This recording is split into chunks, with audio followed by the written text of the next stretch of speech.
All right, welcome everybody. My name is Milana Lishinsky, and I am here with Jennifer Bourne. Jennifer is a encyclopedia of a lot of resources when it comes to building and growing a coaching business. Her company is called coachfactory.co, which is a resource website, tools, resources, just a knowledge base for coaches who want to grow their business. My business is called coachinggenie.com, which is a coaching software for coaches who want to run group coaching programs, courses, one-on-one programs, and scale their business online. And we get together once a month with Jennifer just to chat, right? And we chat about things that really matter to coaches. It's sort of like an unofficial podcast for us, right, Jennifer? It is. um, and so today we're going to talk about something that I actually have never seen people talk about this. A lot of times we hear conversations about how to attract coaching clients, right? There's a lot of books, programs, blogs about it. But I've never actually heard anybody talk about how do you attract the right clients, and not just the right because they need your help, but they're the right clients for you, right? And so I think this is a hot conversation because that really um, adds to the joy factor of you running your coaching business. And that's why we're in business, so that we can really enjoy our life through our business, because that's what a coaching business really is. It is a lifestyle business for most of us. So I'm going to start by asking you, Jennifer, a question. And by the way, do you want to say anything else about Coach Factory? Because I always kind of run through the introduction, but if there's anything else that you want to say that I missed, I would love for you to add to it. I think the biggest thing really is Coach Factory is a podcast and a resource site for coaches. Mm. So all of our assets and downloads and worksheets and guides are all things that you can download and repurpose and rebrand for your own business. They're there for you to access, download, and totally customize. And it's all free. It is run by our core company Motivation Code, because coaches are a primary audience for us. One of the largest batches of customers, one of our largest customer segments is coaches who use the Motivation Code assessment with their customers. So Coach Factory is our way to kind of give back.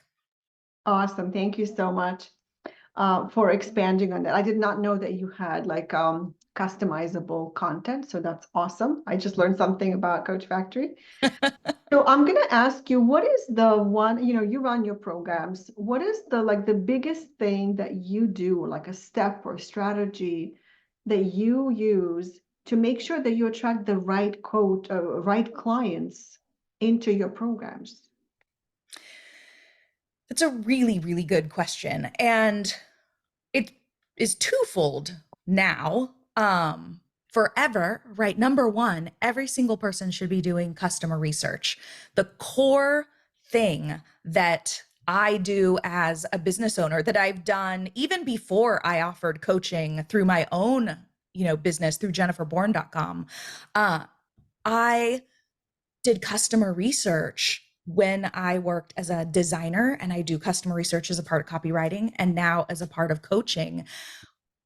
When you look at who your customers are and you do interviews with your best, most favorite clients, and you do surveys of your audience, when you dig into the language that people use in your best testimonials and how they talk about what you do and the impact of your work and the value that your relationship and work together had, you can take their words, their language, all of the things that they say, and you can work that into your brand messaging and your copy and your content, so that when they interact with you, when they hear you talk about your brand, when they hear you talk about your program, when they read your copy or they read a blog post or listen to you on a video, they hear those little things that make them go, oh, it's like you're reading my mind. Mm.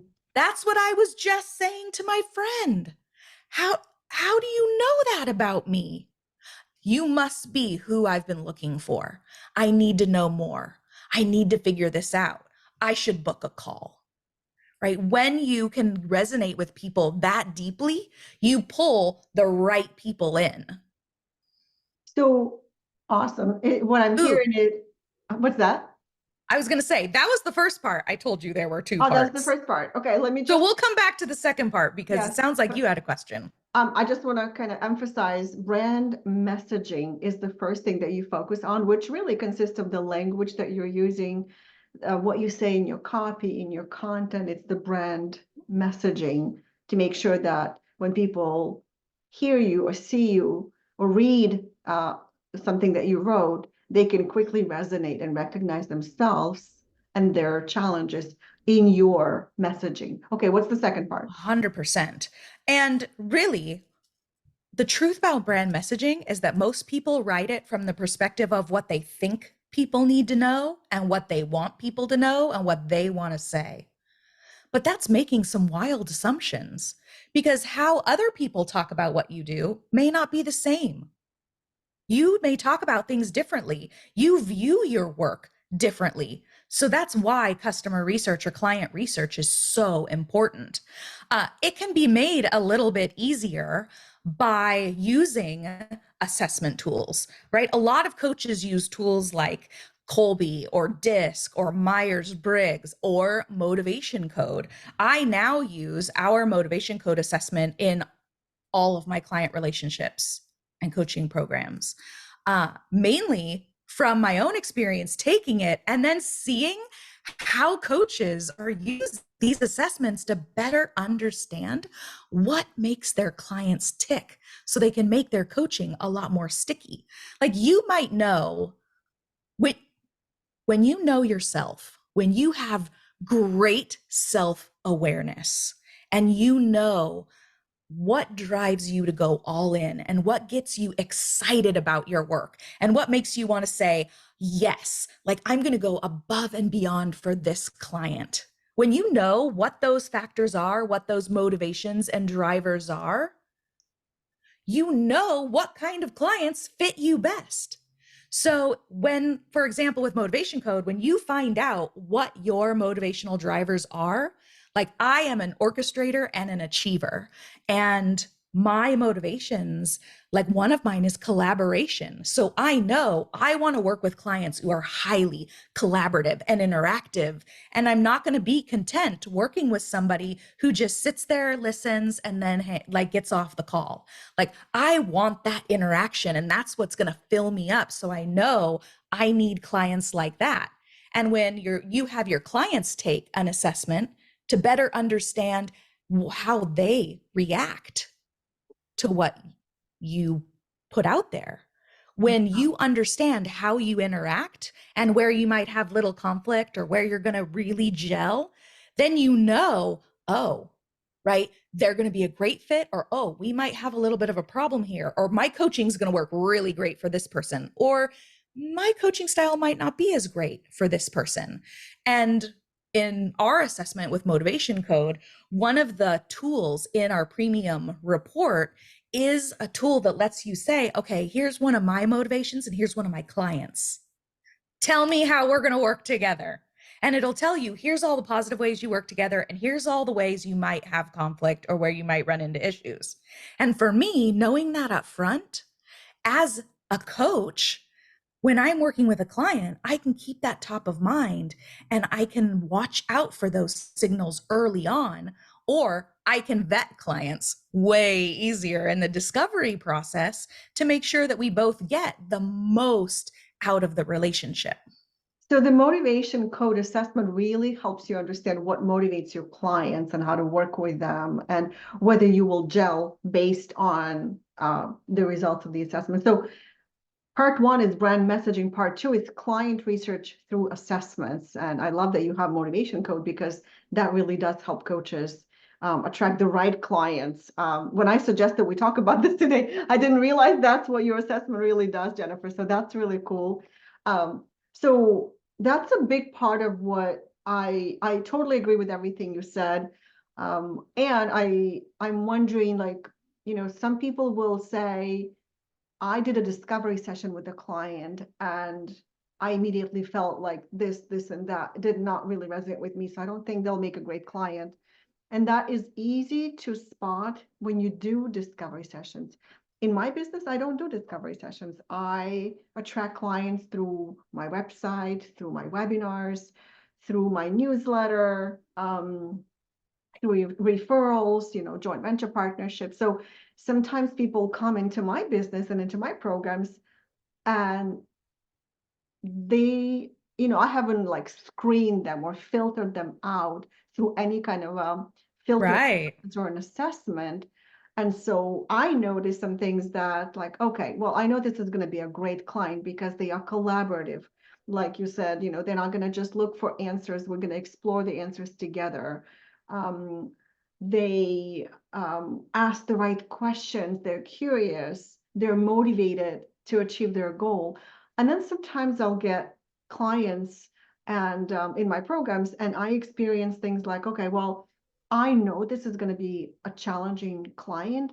Maybe even will ask for a refund pretty quickly based on the number of questions they ask prior Yeah. to enrollment in the program. Because to me, that tells me that they have a lot of fear, right? People ask questions when they have a lot of hesitations, doubts, fears, and they might be a wonderful client, just not for me, because they're coaches who love, you know, calming the fears and working around the doubts and hesitations and self-doubt. It's just not who I am as a coach. And so I have to be very aware of that. I don't know if you ever experienced, I also have sometimes people asking me, can I talk to you before enrolling into the program? And I'm thinking, this is $1,000 program. And jumping on a call, yeah, I can do that, but I can't do that for everybody. So to me, that's almost like, do I keep my boundaries and just kind of let's have a chat by email, and if you still have questions, then I'll jump on the call. But that to me is a red flag. So I'm almost like becoming very aware of the red flags for me. Mhm. And so I'm just curious what your experience has been around all of what I just shared. Well, I think everybody's green flags and red flags are different, right? And it's based on your comfort level, how you want to do business, what your business model is, the boundaries that you set, right? So what's a red flag for you might not be a red flag for me. Like a $1,000 might be a little bit of money to some people, but it's a lot of money to other people. And I'm not going to judge how you feel about your money. So for me, in my business, I'm like, somebody emails me and says, hey, can I talk about this? I'm like, of course.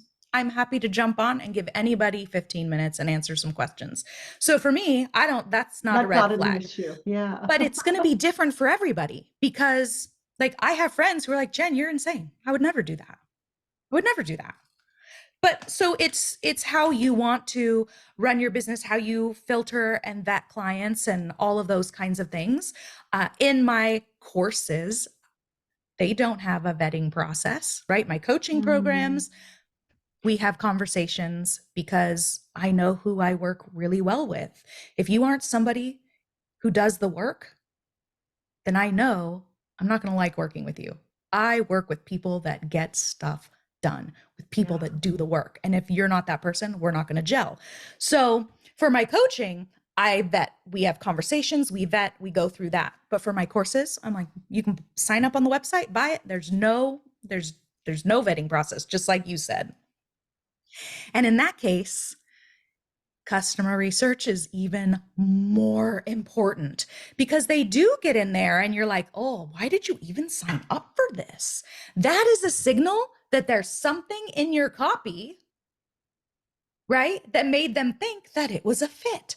So it's figuring out why.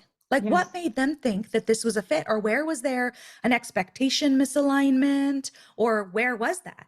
Sometimes it's easy to figure out, and sometimes it's harder to figure out. So, one of the best things that you can do when you figure out somebody isn't a good fit, or when somebody asks for a refund or they leave, is to not be afraid to say why, right? I would love to understand why this ended up not being a fit, right? What were you expecting that we didn't deliver, or what didn't fit for you?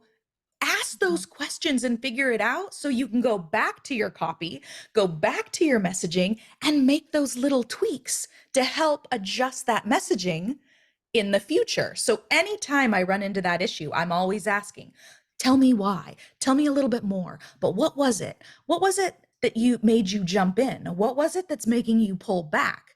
Sometimes it's just a misunderstanding and you can get past it, and sometimes it's not.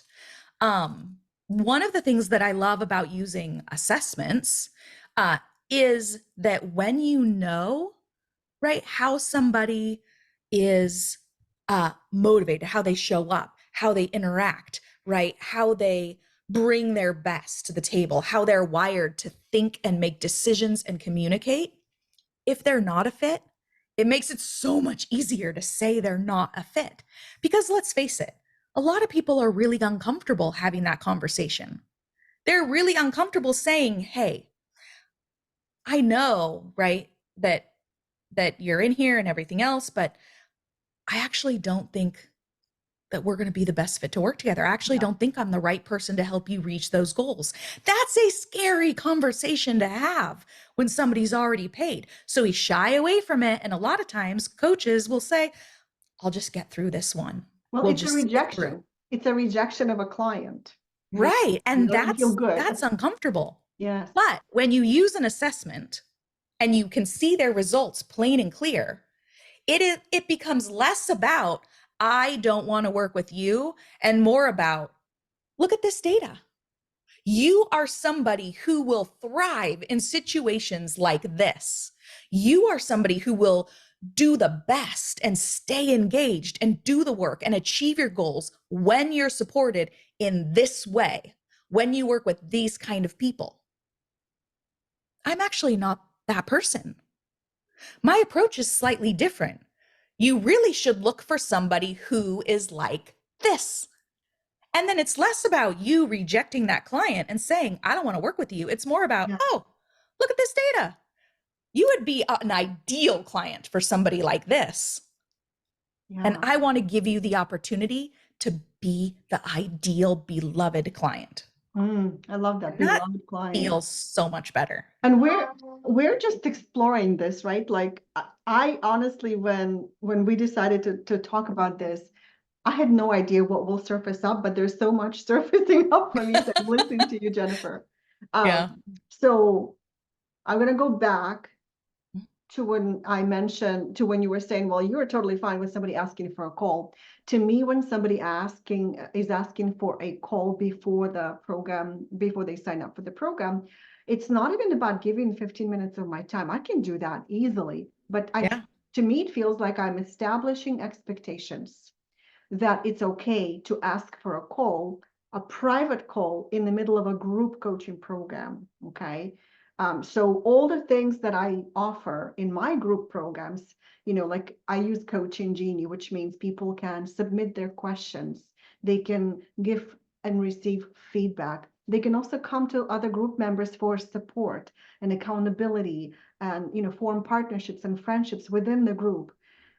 By giving them a private call prior to the program enrollment, I feel like I'm saying, yes, it's okay to ask me to get on a call with you privately. So for me, it's more about the expectations and not, scarcity of time, which of course I have, just like anybody else who runs a busy business. So I would say that is why I don't like doing calls. And it totally makes sense. I hold a really, really strong boundary in free calls are not coaching calls and they're not consulting calls. They are answering questions to clarify decisions. Absolutely. Right? So I hold a really, really calls. strong boundary there. I'm going to tell you another good secret. If your software supports it, whatever you're using, whether you're using Coaching Genie to run your programs or whatever it is that you're using, and if you do not offer one-on-one sessions, you don't offer that, you want to hold that boundary. I love that. Have a call to action and a button and a little upsell that they can purchase a one-on-one for extra. Absolutely. You want that? Absolutely. Set the Within the expectation right program, up front that it's extra. within the program container, you can do that. I Yes. certainly do that. It's the pre-program conversations, Mhm. especially the way that I offer my programs is I always do sort of like a launch, a promotion. And Yeah. Jennifer, when you run a launch, you're super busy. So Oh, something yeah. trying to There's get on so my many moving parts. calendar prior to the program start is almost impossible. So I always try to do this through email. So, and I'm saying Yeah. that my clients might be watching and thinking, did I ask for a call? But I don't want Well, anybody. let's face it, like some people are like, DM me on social media. And I'm like, no, I don't do business that way. So it is all dependent on what your business model is and how you like to communicate and where you like to do that. There's no Yeah, one way that's the right way. It's whatever way works for you and what works best for your clients, right? You yeah. know who your best clients are and you know what they need to make a buying decision. And also the thing you just said, I don't do that. Be okay with saying, even to Ah, yourself, I don't do that. I don't do social media with clients. I don't yeah. chat with clients. I don't jump on the call. Actually, I just realized something. Somebody asked me for a quick 15-minute chat about the program. And I just went like, oh, I have the time. My Monday's free. Okay, I'll say yes. He didn't show up. Oh, that's So after terrible. after I broke my boundaries and said yes, it was validated to me that it wasn't the right client in the first place. So like you can tell, right? I want to talk about something else too. When you are marketing your program, I think it's really important to show your personality in your marketing. Yes. And you can do that through sharing your story, the use of video, right? Because it's kind of hard to show your energy in writing. So if you are comfortable being on video, I always do webinars. So I'm always on video and always, you know, show my emotions and excitement Yep. and how supportive I will be and how nurturing and loving I am once people are in my program and I have that space to be there for them. So showing your personality. Sometimes enroll in a program and you feel excited about it, but you didn't really connect with the person's energy or their vibe. Yeah. And you know that this is not going to be a great experience for you. And I've been in a program like this, like I couldn't even get um, through to the person because it was run by somebody else. Yeah. So showing your personality, I think, is really important. Being yourself is how you attract the right clients for you because the wrong Oh, client 100%. will just not be attracted to you. And, they will find things about you that will tell them that you are the wrong mentor, coach, or instructor for them, Oh, right? yeah. Well, let's face it, coaching is a huge industry. There are a ton of coaches that likely do and coach do the same thing that you do, coach in the same way that you do, that have almost the same program, that have similar programs, right? It's the same in every industry. I spent years working primarily as a designer and then as a copywriter. There are a billion designers out there and copywriters out there. The thing that differentiates you and makes somebody say, you are for me, is your voice, Mm. right? It is your perspective, right? Every designer can talk about what makes a great website, but the way I talk about it is going to be different than any other designer. Every copywriter can talk about brand messaging and website copy and writing blog posts and writing video scripts, but the way that I talk about it and approach it and teach it and work with somebody is going to be different than anybody else. I have people that join one of my programs all the time that do other people's programs first. And they come in, and what I hear is, your voice is so much different. It's so much more like mine. Mm. So everybody's voice is going to be different. So you can have 10 coaches that all do the same thing, and different people are going to resonate with different things. So when you share your opinion, you plant your stake in the sand and you say, this is what I believe. This is my approach. This is how I work. This is the business model. This is how my program is structured. And you do it with confidence and you share your opinion and your perspective and your experience and your story. People connect with you. They resonate with your message and they connect with your perspective. And that's how they say, I feel like I know you because I've read your content, I've watched Yes. your videos, I've listened to you talk. I like what you have to say. And And I I've like seen it how, consistently. and So I I like how you trust. say it. A hundred Yeah. percent. There- Yes. you made me think of something. That's a great question for every coach to ask when people start working with you, when they enter your programs. What do you think they might say? You know, I've worked with 10 coaches, but it wasn't until I met you that what would that be that say? For me, they would say, I finally, you know, I've heard this from 10 people, but I finally, when you said that, I finally got it. Because, you know, Yeah. people call me demystifier. I simplify things, demystify things. Maybe it's the teacher in me because I have a, you know, education in my background, and I like to clarify and simplify complex concepts.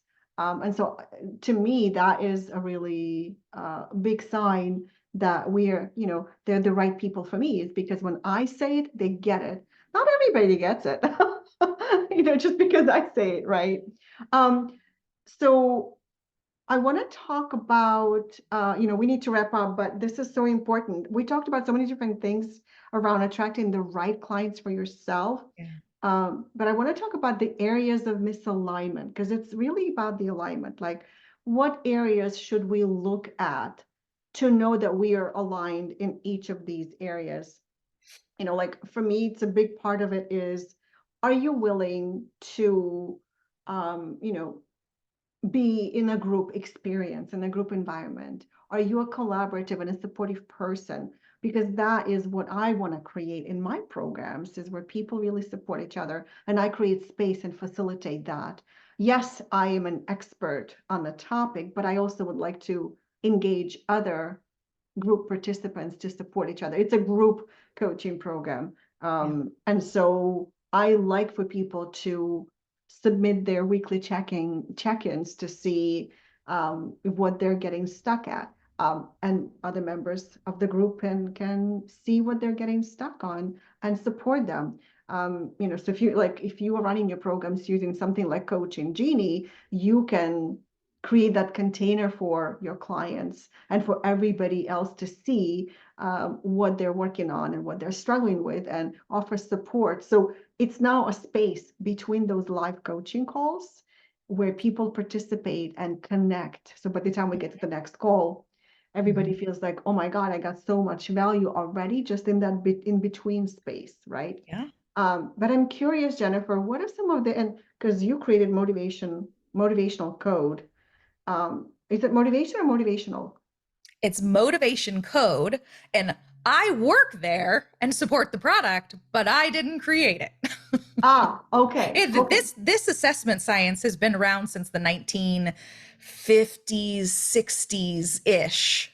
Well, But I'm it sure was you, only ever used one to one in interview style. And it was Mhm. never really widely used because As a tool. behavioral psychologists and scientists used it with executives and headhunters only in one on one verbal interviews. And Yeah. then they would manually calculate all the results. Well, We applied the technology and turned it into a scalable assessment experience.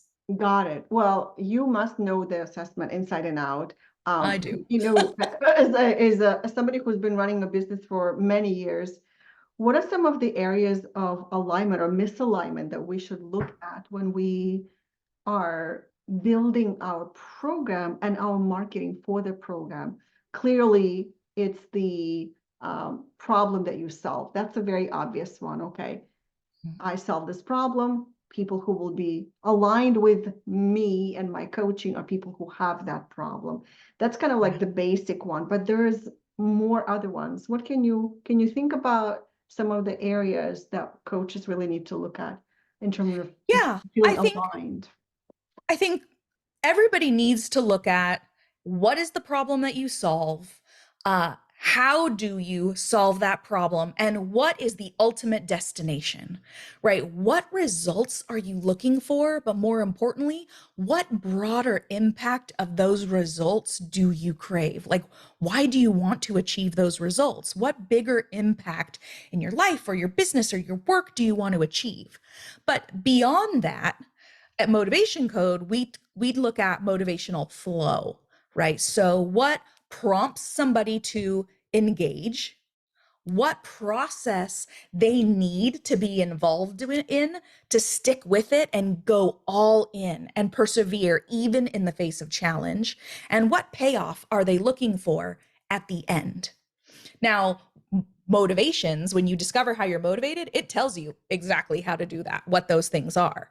But when you identify that, when you know this is how I prefer to engage, this is how I prefer to work, and this is the payoff I want at the end, this is what lights me up and sets my soul on fire, your clients need to be able to work in that process too, or you're not going to be happy in your work. You're not going to be happy in your coaching. If clients don't engage with you in the way that you need, they don't work the way that you like to work, or they don't seek the payoffs that you like to see happen, you won't be satisfied, which means you want to find clients that operate in a similar type of flow or that align with your type of flow. Right. And that means both of you will walk away feeling like this experience was worth every minute that I poured into it. Yeah, yeah, absolutely. I'm also thinking about, personal alignment as Yeah. well, right? Yeah. Where you know that your values are similar between you and your client, like your values and beliefs are in sync. Yes. Your expectations and boundaries, they understand your boundaries, and you have certain expectations that the client understands, and they are okay with that. They get it. They respect that.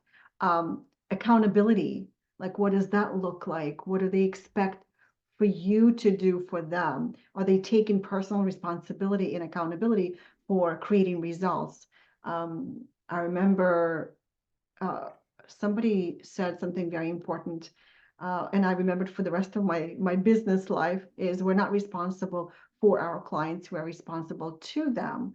So we have to show up and be there for them, but we're not responsible for dragging them across the finish line to achieve the result that they want to achieve. Um, and Coaching style, I think that that's really important. Like, how does It one is. like to be coached? What do they value? Because sometimes, we'll, as coaches, will offer certain elements of value, whether it's coaching calls or email or social media communication or Voxer. A lot of people nowadays use Voxer, or they will send out content to people, or they will refer clients to them if that's a business coaching. And they may not value that as much as you do. And here you are thinking, you are offering all this value to your clients, but they're not appreciating. So there's some kind of Yeah. misalignment. This is true in any relationship, Oh, yeah. is what you're giving being received the way you want it to be received, or are they not valuing and not appreciating maybe some of the sacrifices that you're making, or the things that you're willing to do for your clients? So it is a complex area of conversations, right? We could talk about this forever, but thank you for Yeah. exploring the topic of attracting the right clients. Like, we talked a lot about how to attract clients in general, We but do. also, like, how do you make It's sure you it's end so up hard for people. with the right client? We want to end up with the right clients. How many times have you taken money from a client only to realize, dang, I must have needed money way too much to say yes to them? I think coaches Mm. do that a lot, especially in their early days of building their business, right?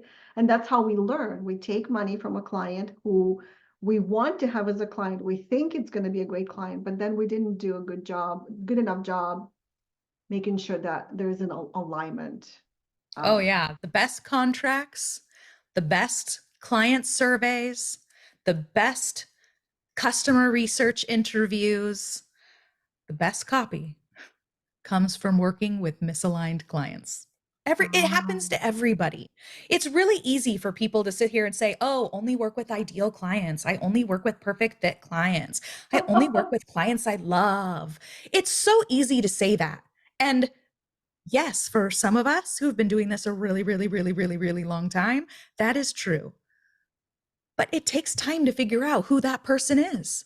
It takes experience to realize, "Ooh, I don't like that dynamic. I don't ever want to have that happen again. And I really like this dynamic. Let's have more of that. I want more of these clients. I want less of this kind of like that comes with experience, right? So very few people are ever successful right out of the gate saying, I only work with perfect fit people because they don't know who that is yet. So if you're still in the muck of figuring it out, it's okay. Yes. Everybody at one point was in the muck of figuring it out.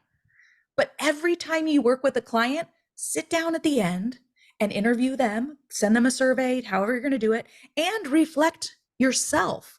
What did I love about this experience? And what was a little challenging about this experience?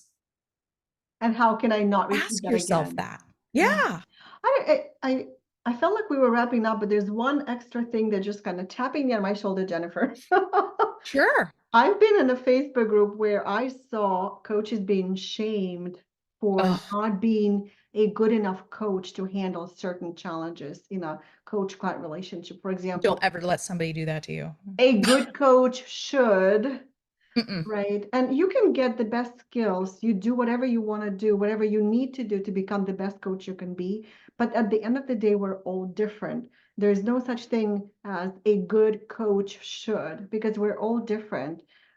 Maybe a good coach should help somebody overcome fears, and some coaches don't do that particular part. A good coach should help motivate a client, and maybe some coaches don't do that either. A good coach should um, make their client think for themselves and come up with their own solutions. Well, some coaches don't do that either, I was going to say, yeah, I right? don't So do that. every coach is different, and so is every client. And so that shaming of a coach who doesn't do things in a certain way, I don't think there's place for that. Do you? No, nobody should ever shame someone else for doing something differently or thinking, right? There is no one right way to run a business, no one right way to form a coaching program, no one right way to put together a group program, no one right way to think about coaching, no one right approach. It is what works for you and how you want to connect with and work with clients, and it's what works for your clients. If you are helping them get from where they are to where they want to be, who cares if it doesn't look like what somebody else Absolutely. thinks it should look like? As long as you're helping clients get the goal, like get the results they want and hit their goal, you do you and don't listen to anybody that tells you any different. I think those are great final words for today's discussion, Jennifer. Thank you so much. Jennifer Bourne, coachfactory.co, Milana Lishinsky, coachinggenie.com. We will see you next time with another fascinating discussion. We are freestyling, completely free flowing about topics important to you and growing your coaching business. Thank you so much, everybody, for watching, and we'll see you next time.